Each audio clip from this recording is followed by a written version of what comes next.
All right, guys, thanks for tuning in. For everybody on the Zoom call and anybody that's watching on YouTube, we appreciate you being with us. We have another edition of our member spotlight today with Sheena Johnson and Menelik Fernandes. So appreciate you two being with us. We're going to start with Sheena. Sheena's an assistant coach at Brenau University. Sheena, what's up? What's up, Adam? Thanks for having me, and thanks, guys, for joining in. Absolutely. What what's going on with you, Sheena? I know you've been using this quarantine to kind of start producing some content of your own, Yeah, and you started a video series. Can you talk a little bit about that? yeah. I knew I always wanted to start making my own content. I just didn't know when. I'm usually really busy during the season when everything is normal. I'm also like pursuing a master's degree, so I'm coaching and doing my master's at the same time. So that's a lot of time. So I saw this being a great opportunity to just kind of start building like my own brand and just helping others. I started on Twitter just like making things I've learned in my first year being a college coach. And then after that, I was like, I think I can do more. And I just recently started a video series. I haven't posted it yet, but I'm just kind of talking with other coaches, some at other small schools or just video coordinators, just people in roles that you may not hear from that much. And I just kind of want to give them a platform to like showcase their personality and their brand and just kind of hear from them. So I just did my first interview with that on Wednesday, and I hope to get that posted sometime next week. I'll post like a full interview on YouTube. I'm starting a YouTube page where I can post all of that content with some other stuff that I'm coming up with. And then I'll post like a smaller, just like nice golden nugget video or something like that on Twitter. Yeah, that's great. So who was on your first episode, and like what type of things did you guys talk about? It was Aaron Fernandes. He's the director of player development at Davidson College for their women's basketball team. And we just kind of talked about a lot of different things, like his views on leadership and success. And I like to ask people how they view success because I know it's different for everyone. Everyone has different goals and aspirations. So I just find that an interesting question to ask people. And then he's actually a big believer in the Grinnell system. So we kind of talked a little bit about that. I don't know how familiar you guys are with that. So, all right, I'm going to turn your question right back on you. How do you view success? Um, I don't, okay, yeah, I do know. I'm not going to say I don't know, but I think it's just for me, I'm like a really faith-based person. So it's um, where I feel like I'm called to be or wherever God wants me to be.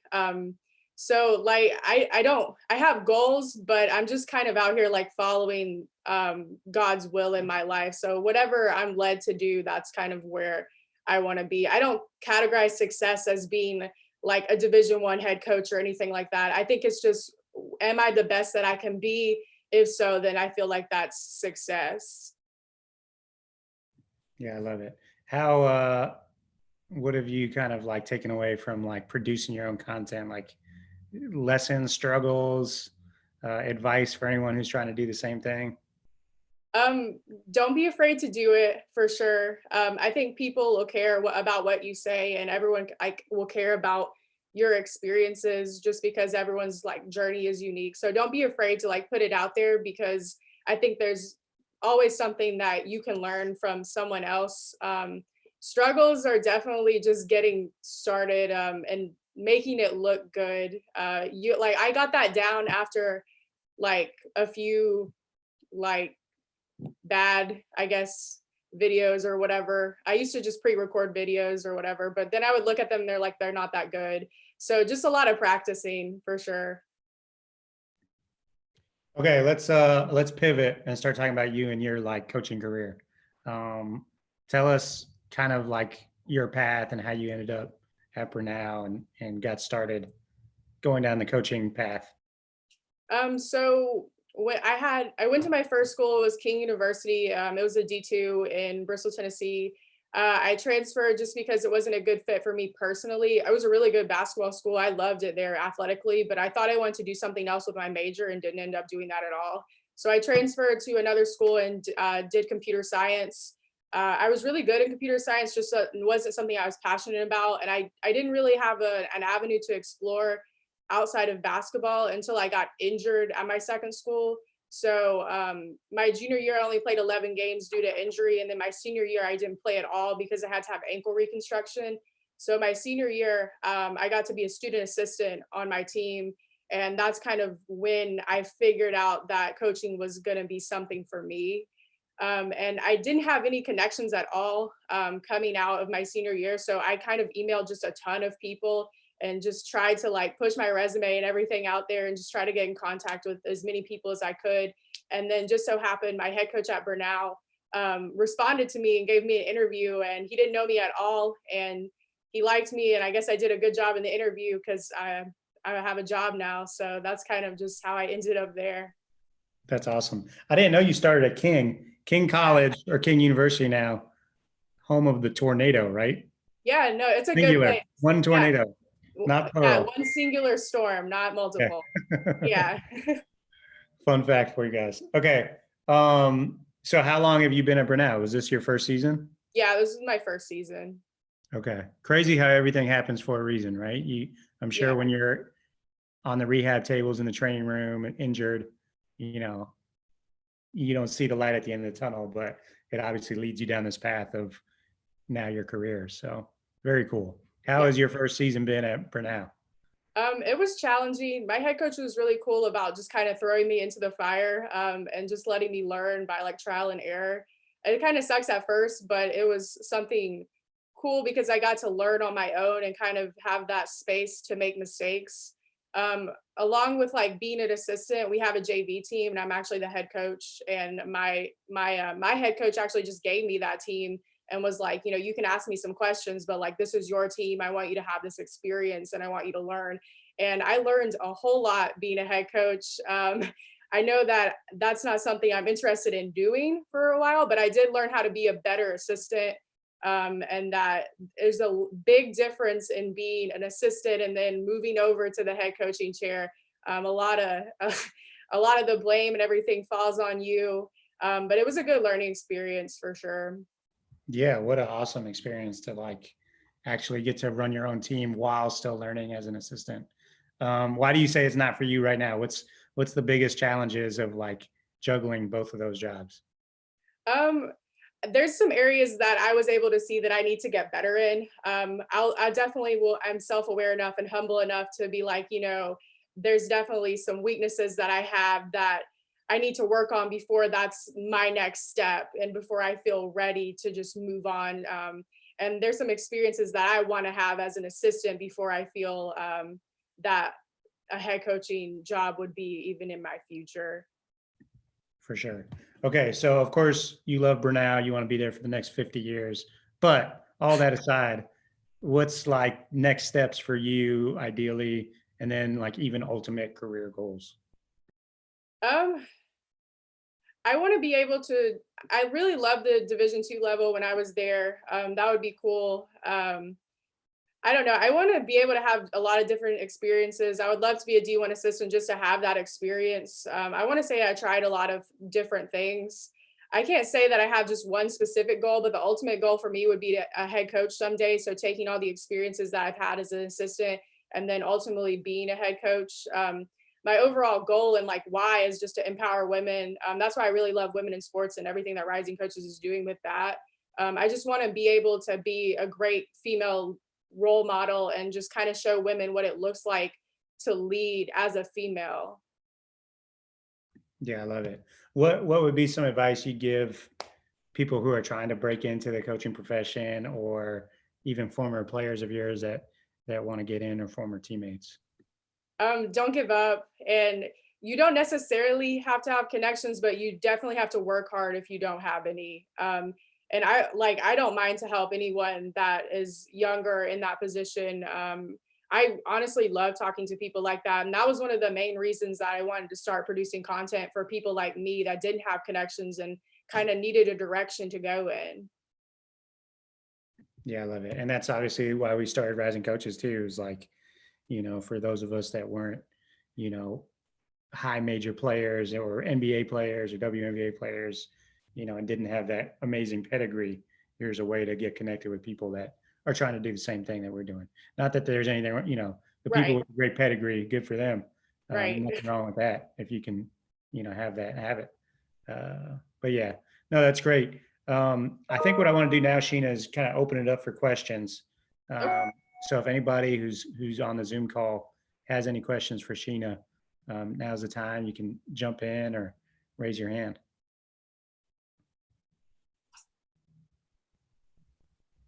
Sheena, I'll ask a question. You said being a JV coach made you a better assistant. Being a head JV coach made you a better assistant coach. What are some examples or some further detail on how being a head coach made you a better assistant?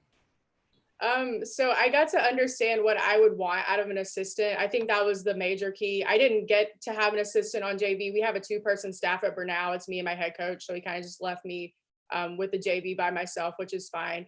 But there would be things that I would think about that I would want out of an assistant. And I was able to apply those things in being an assistant on our varsity. Like, for example, like, I wish I had someone to keep stats on the bench and like give me all my timeouts and make sure everything like that in game was like to a T. Or like, I really like if someone suggests something to me in a way like, hey, like maybe we should look at this like in a game or something like that. So I was able to apply those type of things to being an assistant. Thanks, Travis. Nice haircut, by the way. Anybody else have any questions for Sheena?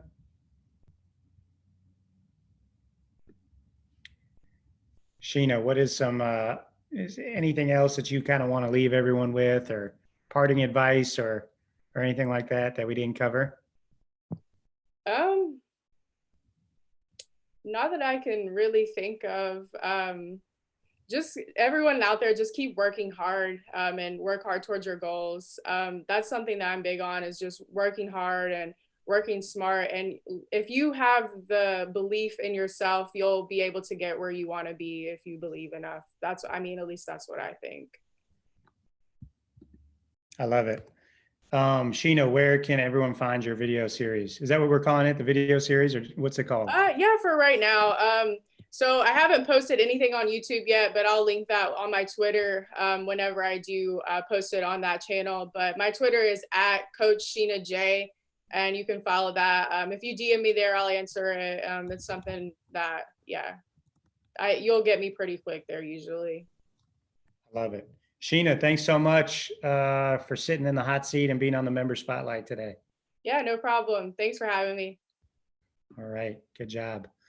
All right, so now shifting over to our friend Menelik Fernandes, interim head coach at Fleming College, north of the border in Canada. Menelik, how are you, man? On top of the world. Thanks for asking, Adam. So first, Sheena, great job. Happy to share the spotlight with you. And Adam, thank you, and everybody else from the Rising Coaches community for tuning in, giving me the opportunity to sort of share my story. When you messaged me about a week ago asking if I wanted to jump in on the spotlight, I was a little skeptical because I don't really think I'm that interesting. So I actually spent a little bit of time writing down some things that I wanted to cover, make sure I get through everything as succinctly as possible. So I kind of came down to 3 sort of groups of what I wanted to talk about, and that's just basically who I am, how sport has saved or helped me, and why I'm doing what I'm doing here. So basically who I am, I'm from Toronto, Ontario, like Adam mentioned, and I grew up in an area of the city that's called Malvern.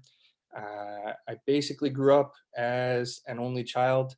I'm an interracial gentleman, so my father actually committed suicide when I was 9 years old. So when that happened, my mom took over and just, single mom, role model, hero, 30-year teacher and educator. So I really learned the value of good education and good support from a young age. And played sport all through high school. We had a grade 13 when I went to school. So I was a 5-year starter, 5-year team captain, and a letter winner at my high school, and was recruited to some schools, but I was really holding off, waiting for that Division I offer that ultimately never came. So basically I ended up going to the local school, which was York University. And when I got there, they had a really good team that year, and I was a freshman coming in, and my coach didn't really know me as well as he should have. Told me ultimately I would end up redshirting, which I was just kind of like, don't want to do that, not for me, too much time investment at this point in life.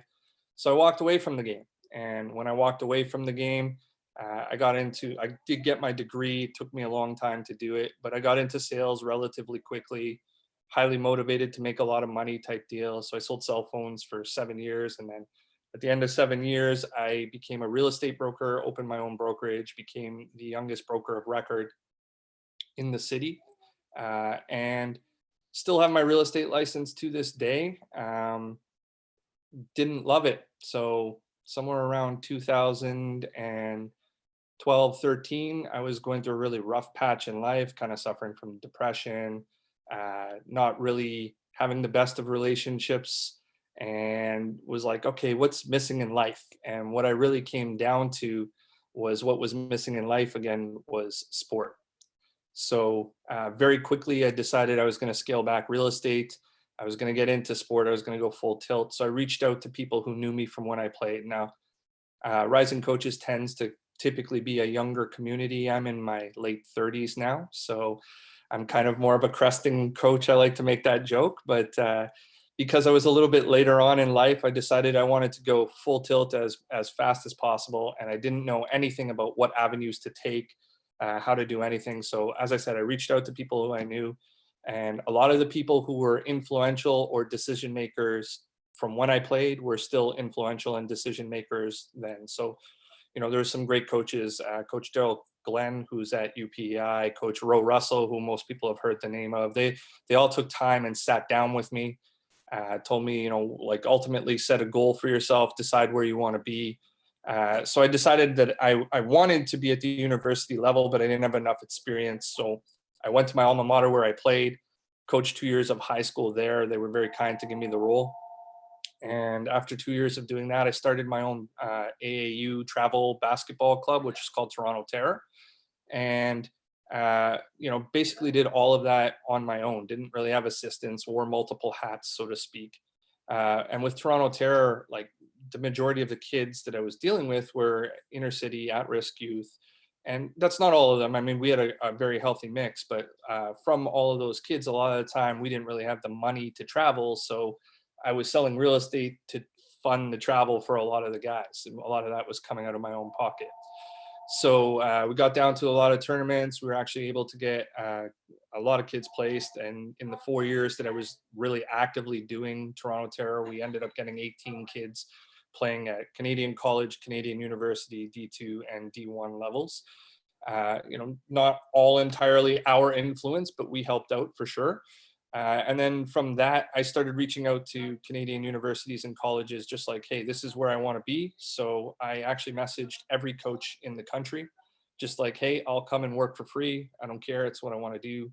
And ultimately, my alma mater, York University, was the place that responded to me. So I spent 2 years under Coach Tom Oliveri, which was an excellent experience. I worked for free. So that just goes to show how much I loved it. But I loved it because of like the people that I was around. So Coach Tom Oliveri, like I mentioned, and Coach Jared Carlsett took me under their wing, ultimately started giving me a little bit more decision-making powers in the process. Unfortunately, at the end of my second year there, Coach Oliveri got fired, and I was a victim of the firing. So when I reached out to the new coach, he wanted to go a different direction. He wanted his own staff. And then I was actually fortunate to be reached out to by the women's head coach at York University, which was Erin McAleenan. And I spent a season under her, which was an excellent experience. It was highly organized, highly efficient, made a good little run. And then at the end of the year, I decided I wanted to get back into the men's game. So I pivoted and went to George Brown College, and I was there for all of 2 weeks. I did not see eye to eye with the new head coach that they had hired. So I left and kind of like looked at my resume and still selling real estate at this point, and decided that what was missing was I needed a master's degree. So I got a master's in exercise science and human performance, and I completed that in 11 months. And then at the beginning of last season, that was my first encounter with Rising Coaches. So, I went down, I really listened in the Charlotte conference. I really talked to a lot of people, and I kind of had a loose offer on the table to go to Fleming College as the lead assistant. And I wasn't certain if I wanted to take it or not, because Fleming's about an hour and a half east of Toronto, and it's a big commute every day, and we weren't winning. So obviously that was a possible stain on the resume, so to speak. But one thing that I really took from that Rising Coaches conference was that you get in where you fit in, and you should be happy where you are, like be where your feet are. So I had an offer. It was paid, and that's a big deal in Canada. There's not a lot of paid jobs. A lot of the coaches up here are working for next to nothing. So I said, all right, let's go do that. Halfway through the year, my head coach got fired due to an unfortunate event. So they upped me to the interim head coach, and I completed the season. And to my guys' credit, we weren't very good, in my opinion. Like, we finished 1-9 under me, and they were 0-10 for the first half. But we played every minute of every game that we had left, and I attribute that to great leadership from my staff and just good buy-in from the guys, and happy workers being efficient workers. So when I talk about how sport has saved me or helped me throughout life, I mean, when I was young, obviously my father passed away at a young age. So sport really gave me something to focus in and learn all kinds of different behaviors in terms of like leadership and implementing goals and how to achieve goals, etc.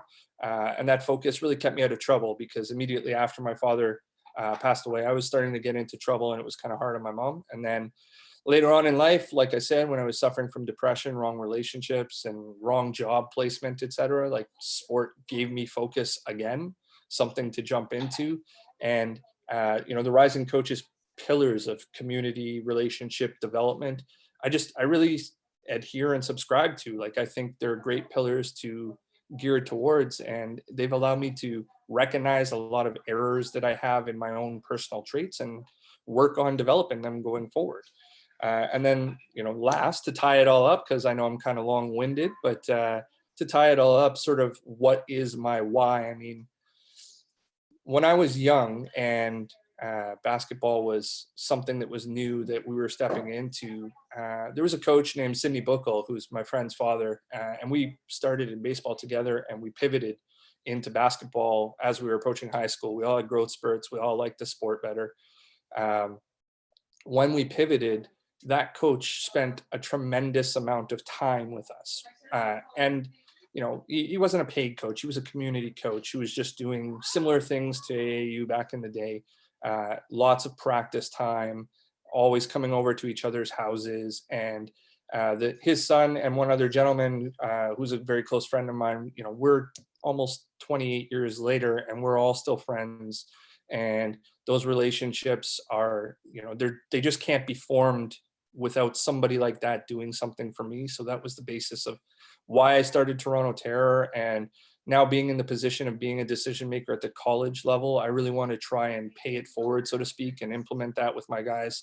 I mean, obviously recruiting is king at this level, and winning is a big deal. But what a lot of people don't realize is the way that sports bonds transcend, you name it, transcend race, transcend like anything, socioeconomic status, transcend religion. They form genuine bonds that can last lifetimes. And just the ability of me to be able to call someone that I've known from sport and they pick up the phone, I really try to instill with my guys. Like, you guys don't understand what a leg up that is in this life, for somebody to see your number and be like, yeah, I'm going to take his call or her call. I want to see what they're up to. So, thanks for the opportunity. I think that covers those three things for me. You get a little bit of a background of who I am, why I do what I do, and how much I love this, basically, at this point. Menelik, great job, man. Thank you. Let's go ahead and open it up for questions. If anybody has any for Menelik, I'll get you started. Just on the basketball front, how was that transition when you had to become the interim head coach mid-season? And what did you learn that last, a couple months of the year? Well, so typically becoming an interim halfway through a season is obviously not ideal. I did have the good fortune of working with the guys for the first half of the season. But when you transition, there's obviously a lot of things in the head coaching role that most people don't think about. Now, it's something that I've wanted to do for a long time. So I had systems in place that I wanted to jump in and utilize and put in quickly. But time becomes a real constraint because like you're halfway through, you didn't recruit a large percentage of the gentlemen that are there. You're working with fragments of the previous coach's system. And I mean, in our particular instance, our head coach wasn't really let go on the best of terms. So there's a little bit of ill will left in the air, so to speak. So you're trying to mitigate the situation as best you can. But I learned a lot of stuff. I learned a lot of things that I suspected to be true were true. I mean, you have to teach everybody in a different style, and not everybody's going to be as receptive to you as they're going to be to other people. So from a young time, I've been somebody who's been like, I've been an entrepreneur, I've been a business owner for a long time. I've been very good at being able to do a lot of stuff on my own very quickly. And I haven't really been a plays well with others type guy who is capable of working in groups so well. So when I took over as the head coach, then you have to trust the people that you work with. And my staff was fantastic. Big shout out to Hanuf and Mike, who I believe are both watching right now. But that being said, like we worked well together, and they gave me all kinds of feedback and challenged me. And you just learn so much about working well with others and trying to figure out exactly what it is that you want, because you're a relative babe in the league, so to speak. And you're going up against pretty experienced coaches who have been doing stuff that they've wanted to do for years. I love it. Okay, we got a question from Mendel. Go ahead, Mendel. What's going on, ML? How you doing, sir? Thanks for tuning in, by the way. Hey, man, you have my back. I got yours. Appreciate Listen, you. one thing that I like, our journey is kind of similar in that we took that detour and explore other things. In what way what have you learned from your salesman time and from the real estate that carried over into coaching, that you're glad you had those experiences because it made a difference into your coaching? So appreciate the question. And I know a little bit about your journey and going to China and external experiences and all that. So definitely relative to both of us. But so one quote that I wanted to throw in at some point is, I kind of live by this mantra. It's hard to beat somebody that won't quit. So I've worked sales for most of my adult life. And if you don't sell, you don't eat. It's just that simple. So like, I have a 5-year-old daughter, and love her, she's my world, all that, but her mom and I are not together, and time is difficult. So when I was scaling back sales a little bit, it became very like, okay, what do I do here? And the thing that I would say that I've learned the most is the motivation factor of having to do it on your own. I mean, so much of this, like I said, is working well with others, but so much of being a good coach is having the motivation to, nobody's supervising me right now. So what am I going to do? Am I going to watch Netflix and do nothing? Or am I going to get on Synergy and look up clips? Or am I going to get in Fast Draw and put together playbook options? Or am I, like, et cetera, et cetera, et cetera. So much of that self-motivation comes from a sales environment. And also, I think the best way to learn about anything, and I've said this in numerous interviews that I've been to, is to teach it or to sell it. Because I mean, coaches ultimately are teachers, but they're also salespeople in that you're trying to get your players, your other coaches, your admin staff to buy into what you're selling, buy into what your vision is.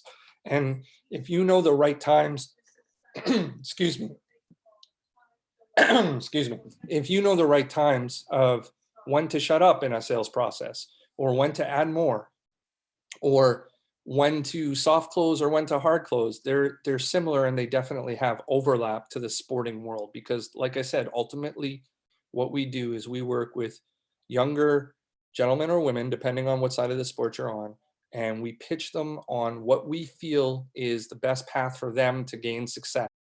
And a lot of the time we're teaching them in a part to whole model. So they only see what's immediately in front of them and they don't see the whole big picture because we haven't educated them on it. And we ultimately have to sell them on it.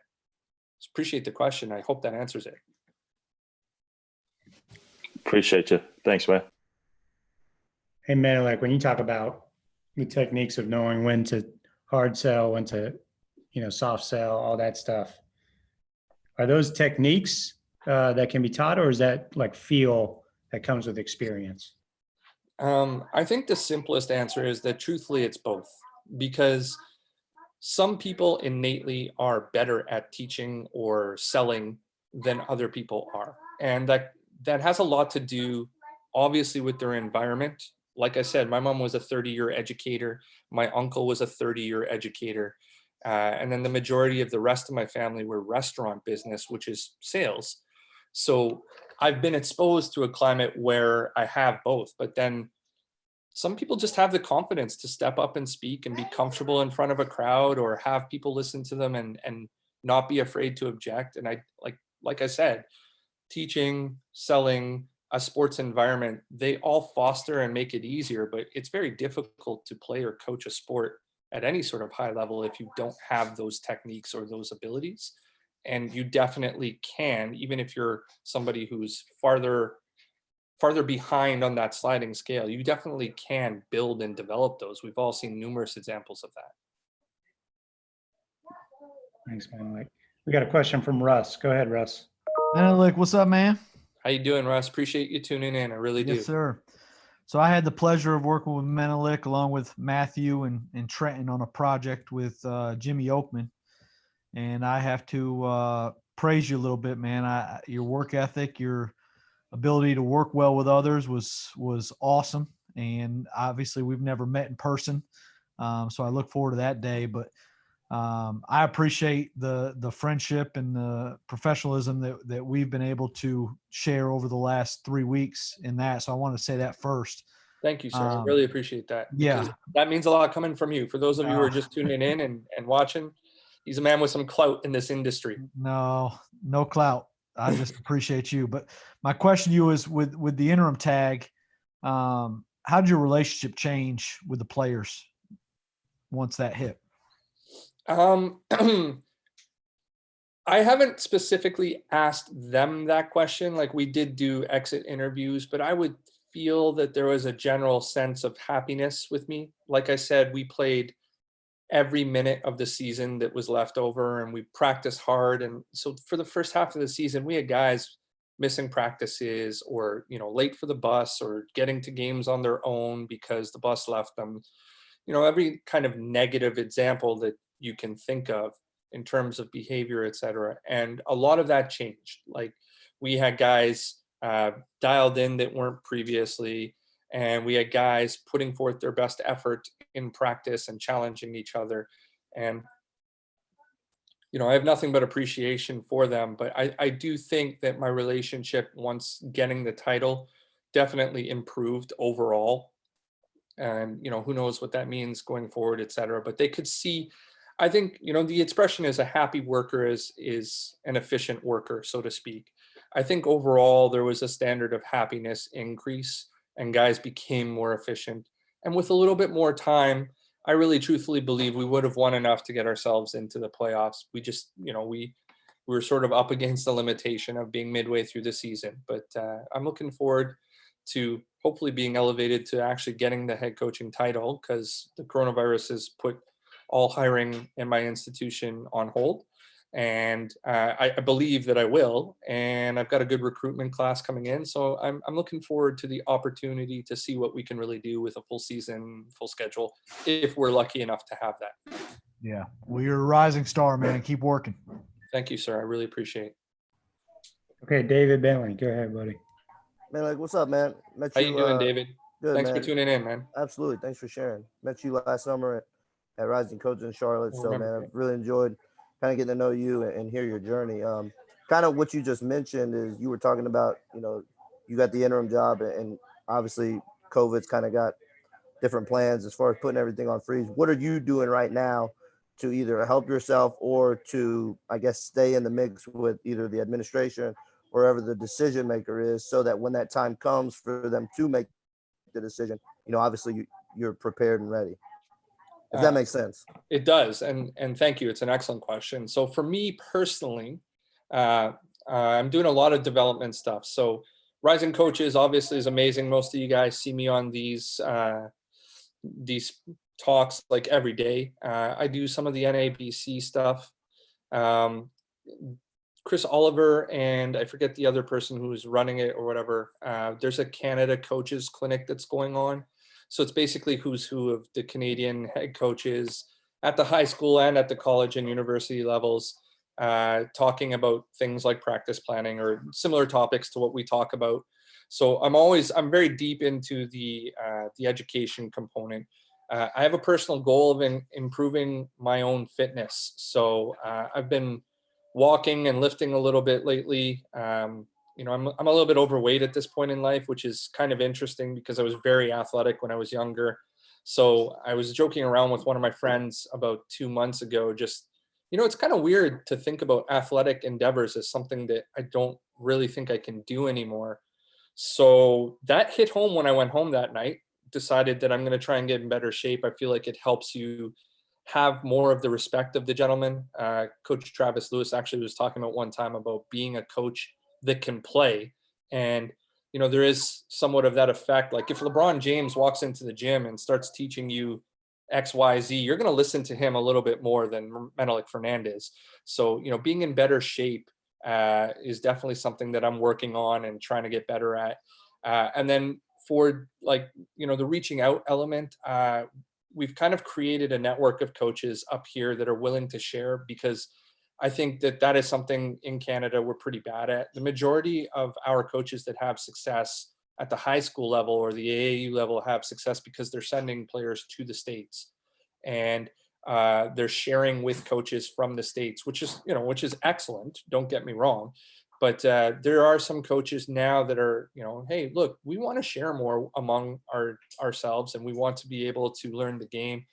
So any of the coaches that have been interested in doing that, I really make an effort to continue the relationship. We share back and forth. And then as far as with the administration, I shoot the texts when I can, just, hey, what's up with the process? What are we doing, et cetera. And they've been very kind and still keeping me in the loop. I mean, basically how it worked up here was they did post my job at the end of the year, but they closed it in 5 days. And I believe in my mind that I'm the leading candidate just because I have a relationship with the returning players, and mainly because my school is education focused, and we were actually able to raise our cumulative GPA, which was a big deal.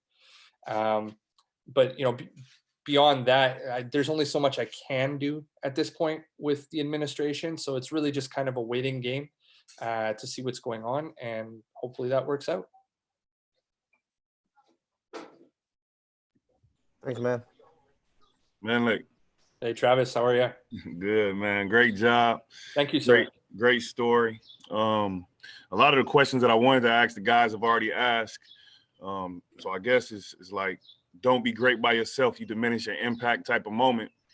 If you want to be the head coach, what can we do, or the people that's on the call, to like send a letter of recommendation or write a reference to the decision makers, as David said, that's at your institution to make sure you get the job? Sorry, let me clarify. Are you asking what could you do to get a reference from me? Because you got it. Or are you asking like what sort of paths do you think in terms of writing out to like the specific institutions? No, I just think that the AD and the president and the guys that's at the current institution you at now need to get an email or two from the guys that's been on the Rising Coaches Zoom calls that have learned you over these 8 weeks to ensure that you become the next permanent head coach at your current institution. So I just want to be able to help in any way possible. It may mean nothing and it may mean everything, just to say, hey, I've got to know you over 8 weeks and I would entrust my son with you. Wow, man. Those are huge words. Thank you. I really appreciate that.